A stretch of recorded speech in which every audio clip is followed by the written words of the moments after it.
Selamat pagi, senang sekali saya Rosmi Rahma kembali menjumpai Anda dalam program Redaksi 33. Kami akan menyajikan informasi penting untuk Anda dan berikut di antaranya. Memasuki tahun 2021, Kalimantan Timur sedang mengalami pelonjakan kasus virus corona yang tinggi. Bahkan Gubernur Kaltim Isra Nur mengumumkan, saat ini seluruh kabupaten dan kota di Kaltim sudah berstatus zona merah. Ini peringatan keras bagi warga Kalimantan Timur. Memasuki tahun 2021, virus corona semakin merajalela penyebarannya. Bahkan menembus daerah paling jauh seperti Kabupaten Mahakam Ulu yang jauh di pedalaman. Gubernur Kaltim Isra Nur mengakui dia telah menerima laporan beberapa kepala daerah menerapkan PPKM atau pemberlakuan pembatasan kegiatan masyarakat. PPKM adalah kegiatan membatasi warga untuk berinteraksi di luar rumah, termasuk membatasi beroperasinya tempat wisata dan pertokoan pada jam tertentu. Zona merah semua Pak, antisipasi dari semua merah sekarang, semua merah. Makanya saya itu, tahu nggak model gini, model stres. Ini orang stres nih ngomong, cuma berpura-pura tidak stres. Senyum-senyum, bercanda, segala macam. Subang dibilang kalkam Tenggara. Oh, nggak stres. Pak, kamu kan rumah sakitnya tipe D, ada biar dibus sampai tujuh Pak? Lagi di dalam pembahasan, lagi di tim kita nanti, karena nggak tahu saya kenapa jadi sampai Mahakam Ulu itu bisa. Padahal itu pemerintah daerahnya ketat sekali tuh, keluar masuk itu dibikin di masih aja lagi. Berarti corona ini apa? Apa corona? Jadi corona ini teknologinya lebih canggih daripada teknologi kita ini.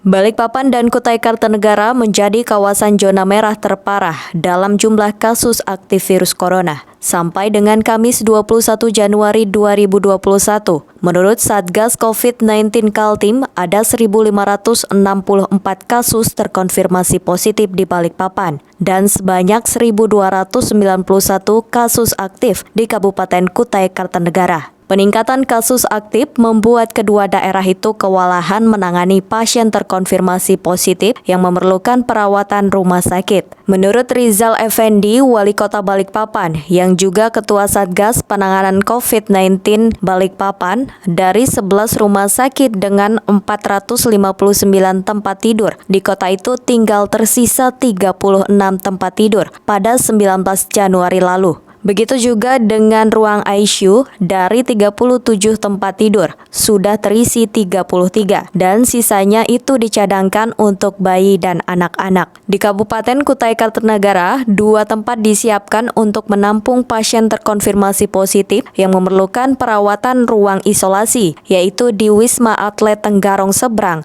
dan Rumah Sakit AM Parikesit.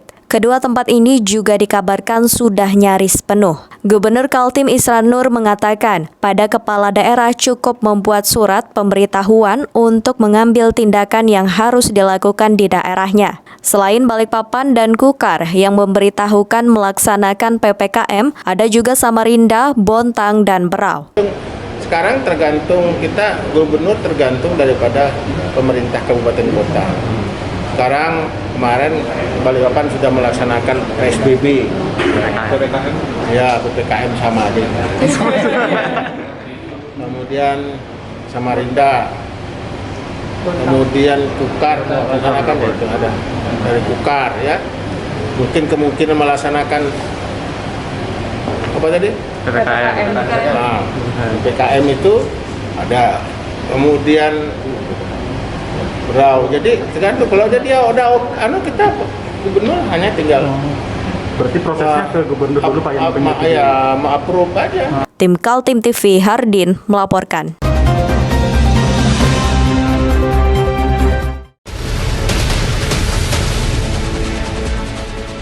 Mari kita memerangi virus corona dengan mematuhi imbauan pemerintah. Stay at home.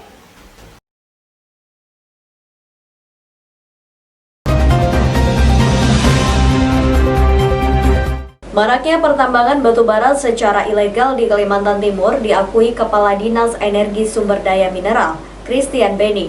Dia sudah menginventarisir beberapa titik terjadinya illegal mining dan berkoordinasi dengan penegak hukum.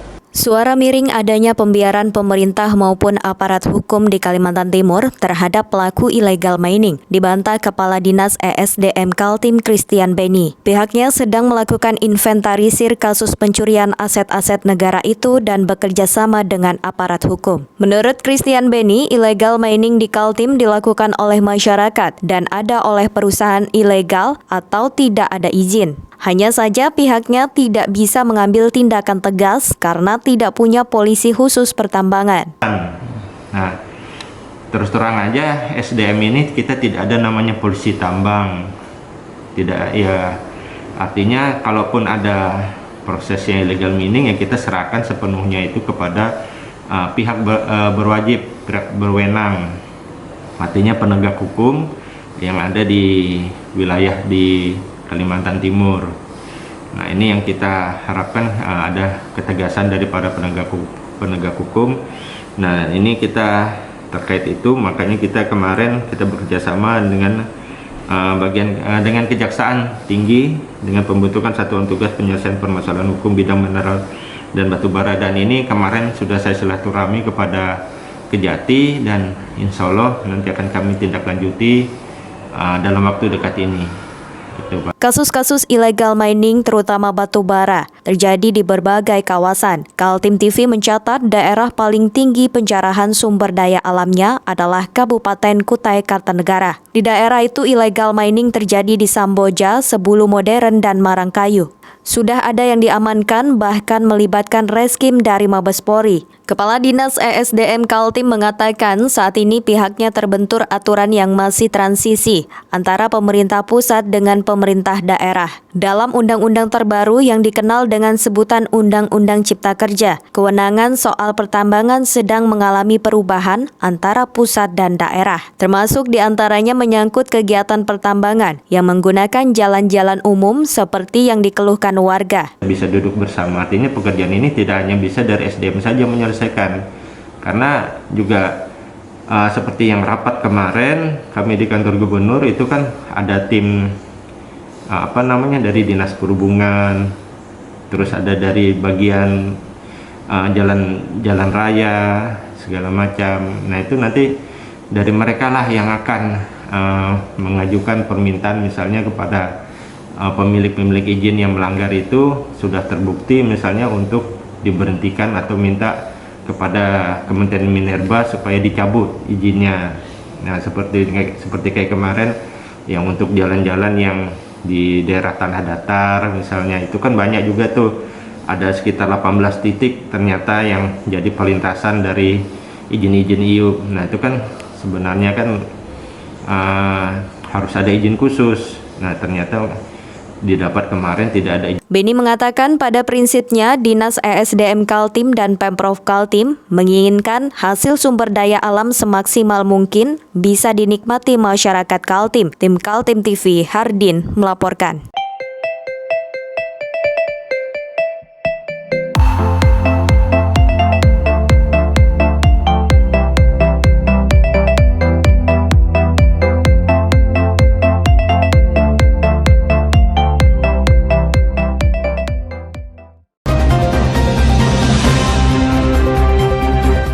Rapat perdana Komisi 2 DPRD Kaltim dengan Pemprov khususnya stakeholder yang membidangi Perusda berlangsung dinamis di gedung DPRD Kaltim. Selain mendapatkan informasi perkembangan Perusda, Komisi 2 menyampaikan keinginannya menjadi pengawas aktif terkait bisnis badan usaha milik daerah itu. Memasuki bulan Januari 2021, Komisi 2 DPRD Kaltim yang membidangi ekonomi langsung tancap gas, mendorong Pemprov Kaltim membenahi Perusda atau perusahaan daerah yang kerap juga disebut badan usaha milik daerah. Informasi yang diperoleh Komisi 2 DPRD Kaltim, saat ini ada 7 Perusda yang status direksinya tidak lagi definitif. Pemprov menunjuk para direksi sebagai pelaksana tugas, sampai dilakukan rekrutmen direksi baru yang belum diketahui sampai kapan. Lantaran itu, Komisi 2 menilai sistem rekrutmen direksi adalah pintu masuk yang strategis untuk membenahi Perusda. Komisi 2 tidak menginginkan direksi dipilih karena nepotisme pejabat Pemprov yang sedang berkuasa.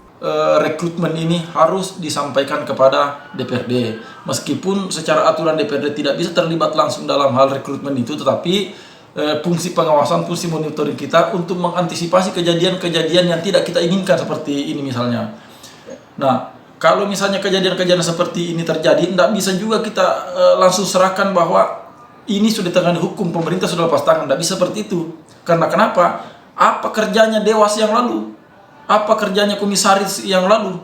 Mestinya kan itu melakukan fungsinya sebagai pengawas Perusda-perusda yang ada. Jangan timbul persoalan begini semua lepas tangan. Kan kita tidak mau seperti itu. Kalau tinggal semuanya nanti berujung kepada kepada hukum seperti yang ada sekarang, seperti PT Aku, kemudian PT MMP sekarang juga yang lagi diperiksa masalah penyertaan PI. Untuk apa ada Dewan Pengawas? Untuk apa ada komisaris yang kita tempatkan dan kita gaji seperti itu? Bukan rahasia umum lagi, selama ini Perusda menjadi sumber pendapatan baru pejabat pemerintah yang mengangkat para direksi. Akibatnya Perusda tak mampu berkembang, bahkan menjadi beban APBD Kaltim karena terus-menerus dibiayai pemerintah. Sutomo Jabir mengatakan Komisi 2 sebagai mitra eksekutif akan mengawasi perjalanan Perusda, dimulai dari sistem rekrutmen direksi sampai pada pelaksanaan rencana bisnis ke depan. Ini adalah pintu bagus lah kalau mau menyeleksi secara betul. Yang saya tidak mau, jangan sampai ini aturan ini cuma mengikuti alur aja, jangan sampai orangnya udah dipersiapkan lebih dulu tinggal mengikuti alur ini, yang kita tidak mau. Sehingga mudah-mudahan tim penyeleksi nanti ini, kemudian tim UKK ini betul-betul independen, tidak terkait dengan kepentingan manapun. Sehingga Tim Kaltim TV, Hardin melaporkan.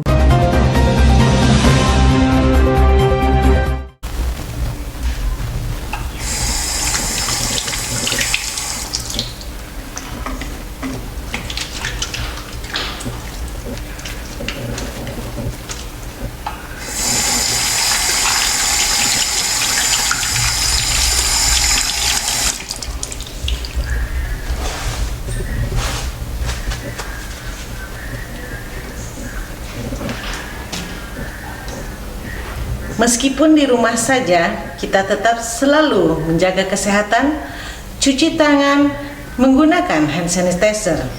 Ingat, mulailah dari diri sendiri.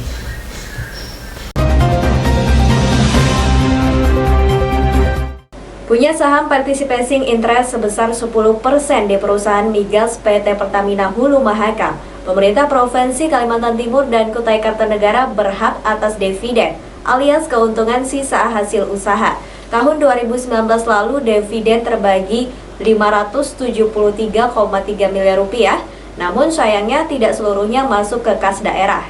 Masih ingat nama Blok Mahakam? Itulah sumur minyak yang sekarang diberi nama WK atau Wilayah Kuasa Mahakam. Letaknya di sekitar muara Sungai Mahakam Kabupaten Kutai Kartanegara yang dikenal pula dengan sebutan Delta Mahakam. Tahun 2018 lalu, perusahaan Persero PT Pertamina Hulu Mahakam mengambil alih sumur Blok Mahakam yang sebelumnya dikelola Total EP Indonesia.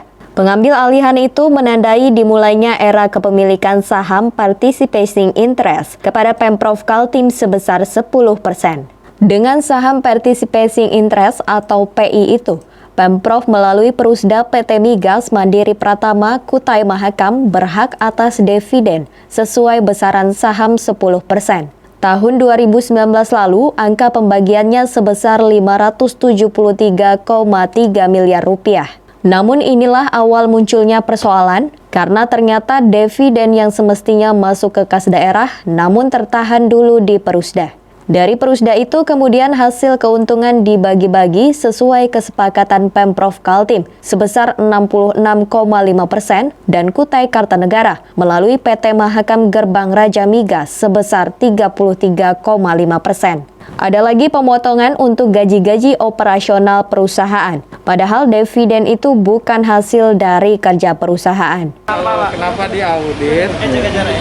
Ini adalah bagian dari tugas kami sesuai undang-undang ya. Undang-undang pemeriksaan keuangan bertanggung jawab negara, bahwa kami memeriksa itu ada 3 jenis pemeriksaan: pemeriksaan keuangan, pemeriksaan kinerja, dan pemeriksaan dengan tujuan tertentu.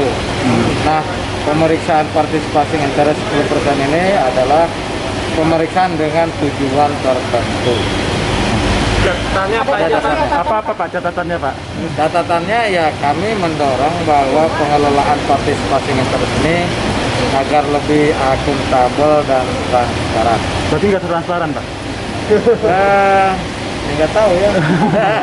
Apa catatannya? Badan Pemeriksa Keuangan Kaltim turun melakukan audit keuangan kepada Perusda penerima dividen Pertamina Hulu Mahakam. Salah satu temuan BPK adalah tidak adanya SOP, standar operasional prosedur, bagaimana mekanisme keuangan hasil dividen. Hal itu menjadi rawan karena uang rakyat bisa saja tidak sampai di kas daerah, tapi digunakan Perusda yang ditunjuk mengelola uang tersebut. Benarkan nggak Pak untuk PI 10% itu untuk gaji direksi Mbak?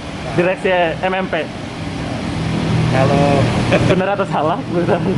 kalau saya ya mungkin mereka bekerja ya untuk saat ini ya mungkin. Tapi kita mendorong yang terkait langsung dengan misalnya kalau anaknya itu kan dia bekerja langsung. Iya. Nanti kita mendorong yang induknya ini, nah itu kita benahi SOP-nya. Itu kita dorong ya, jangan kalau dia bekerja langsung ya artinya menghasilkan itu PI, ya silakan diberikan apresiasi prestasi. Bisa saja berupa gaji dan lain-lain. Tapi gaya MMP yang tidak bekerja langsung jangan dong ya. Kita dorong seperti itu. Ya, karena masa sih orang tidak bekerja diterima uang? Iya. Ya itu ini kita. Siap. Tapi ada indikasi. Gubernur Kaltim Isranur mengapresiasi hasil audit dari BPK. Rekomendasi dari BPK diakuinya menjadi rujukan untuk membuat keputusan yang tepat menyangkut mekanisme pengelolaan keuangan hasil dividen. Tim Kaltim TV, Hardin melaporkan.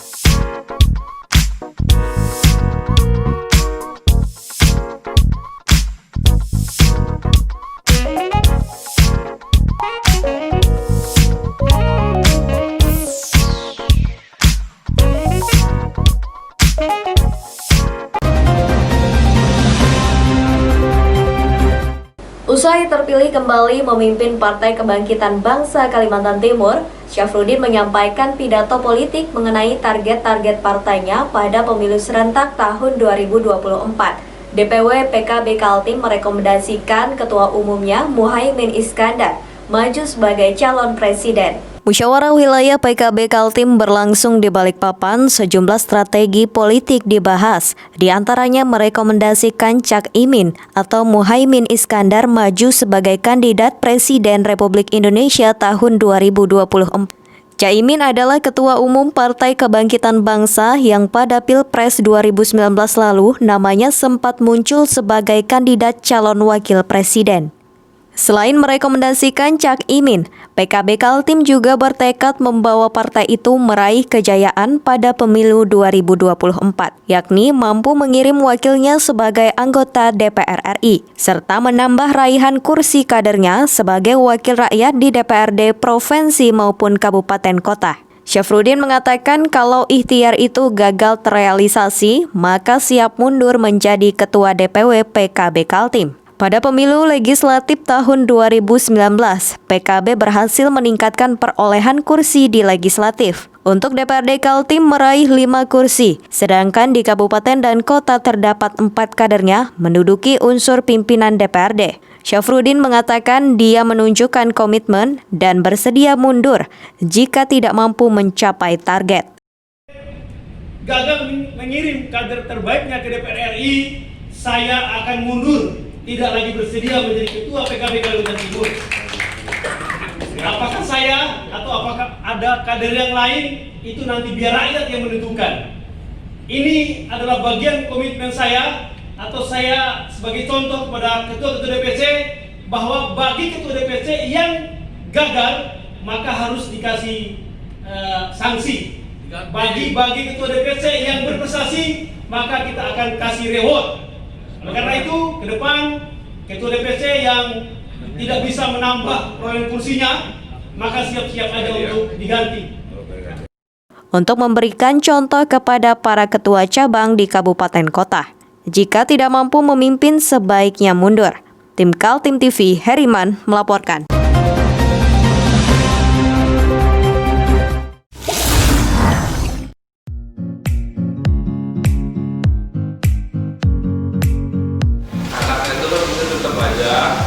Cara mudah beriklan digital di Kaltim TV.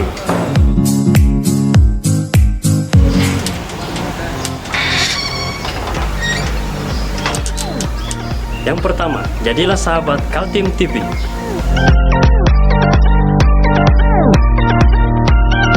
Dengan Rp1 juta, para sahabat mendapat 20 kali tayang di slot berita kamu.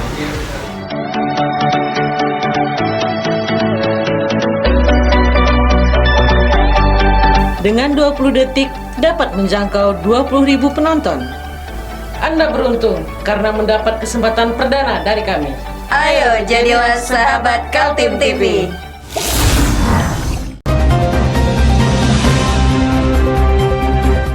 Polres Kutai Kartanegara menggelar kasus pembunuhan berlatar cinta segitiga yang terjadi di daerahnya. Korban bernama Hafiz Azhar meninggal dunia setelah dipukul dan ditusuk senjata tajam oleh rivalnya karena menyukai perempuan yang sama. Inilah kisah cinta segitiga yang berakhir maut. Peristiwanya terjadi di sebuah mes perusahaan yang terletak di pedalaman Kecamatan Muara Kaman, Kabupaten Kutai Kartanegara. Ceritanya berawal ketika Hafiz Azhar terlibat cekcok dengan Afdal Aris Kalnur. Mereka cekcok di WhatsApp lantaran kedua pemuda berusia 21 tahun itu menyukai perempuan yang sama. Sebut saja bernama Ana. Berdasarkan keterangan kepolisian, cekcok kedua pemuda dimulai saat Hafiz Azhar mengirim pesan WhatsApp kepada Afdal agar meninggalkan mes tempat Ana. Pesan itu disertai ancaman, jika tidak meninggalkan Ana, dia akan datang mengeroyoknya. Ancaman itu direspon Afdal. Dia segera mengontak ayahnya bernama Samsul dan kemudian datang di mes tempat tinggal Ana. Ternyata di sana juga muncul Hafiz, yang berbuntut terjadi cekcok dan berakhir perkelahian. Hafiz mendapat serangan pemukulan dan penikaman oleh Afdal dan ayahnya. Tubuh Hafiz terluka kena tusukan dan sempat dibawa ke Rumah Sakit Dayaku Raja Kota Bangun sebelum meninggal dunia. Sementara Afdal dan Samsul ayahnya lari ke dalam hutan Muara Kaman Kukar. Hilap. Kok bisa hilap bawa senjata, Pak? Itu bawa senjata memang setiap malam saya bawa. Artinya Mas memang sering bawa senjata setiap kali mau keluar rumah? Keluar malam. Nah, Mas bisa ceritakan kenapa sih tiba-tiba Mas pengen menghabisi nyawa korban? Ya, sudah habis kesabaran. Karena apa tuh Mas? Habisan itu? Sering pengen dikeroyok. Sering diancam ya? Iya. Yang terakhir tuh pas di chat itu dia bilang apa sih? Kalau nggak mau pindah, dia bilang kami main pukul. Pindah dari mana tuh? Pindah kemana? Dari mesnya perempuan itu. Itu pacarnya abang kan? Iya. Berapa lama Bang pacaran, Bang? Ya, udah lama juga. Kapolres Kutai Kartanegara AKBP Irwan Masulin Ginting mengakui pencarian pelaku mengalami hambatan lantaran pelaku lari ke dalam hutan. Namun berkat upaya bersama dengan Polsek Muara Kaman dan juga pihak keluarga pelaku, akhirnya keduanya berhasil diamankan. Kedua pelaku, ayah dan anak, mengakui perbuatan pemukulan dan penikaman tersebut. Kedua pelaku terancam pasal 170 ayat 2 KUHP dan pasal 351 ayat 3 KUHP dan pasal 2 ayat 1 Undang-Undang Darurat Nomor 12 Tahun 1951. Ancaman pidana tersangka selama-lamanya 12 tahun penjara. Orang tua dan anak. Ini kita lakukan penangkapan setelah 2 hari pencarian. Anaknya masih di bawah atau gimana? Sudah sementara pelaku saudara Abdal ini 21 tahun, sudah dewasa. 2 hari pencarian kemana aja itu dan hingga ditangkap? Setelah kita lakukan interogasi, mereka melakukan lari atau bersembunyi di hutan-hutan di wilayah Muarakama. Kemudian mereka kita temukan setelah menyerahkan diri melalui kakak ipar, adik kandung saudara Samsul yang berada di camp, salah satu camp di Tim Kaltim TV, Hardin melaporkan.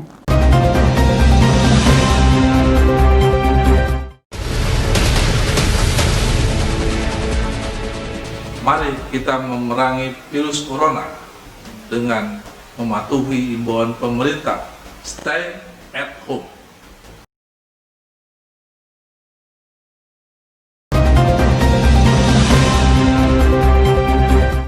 Demikian redaksi 33 edisi kali ini. Informasi lainnya dapat Anda simak melalui situs website kami www.kaltim.tv, channel YouTube dan fanpage Facebook Kaltim TV.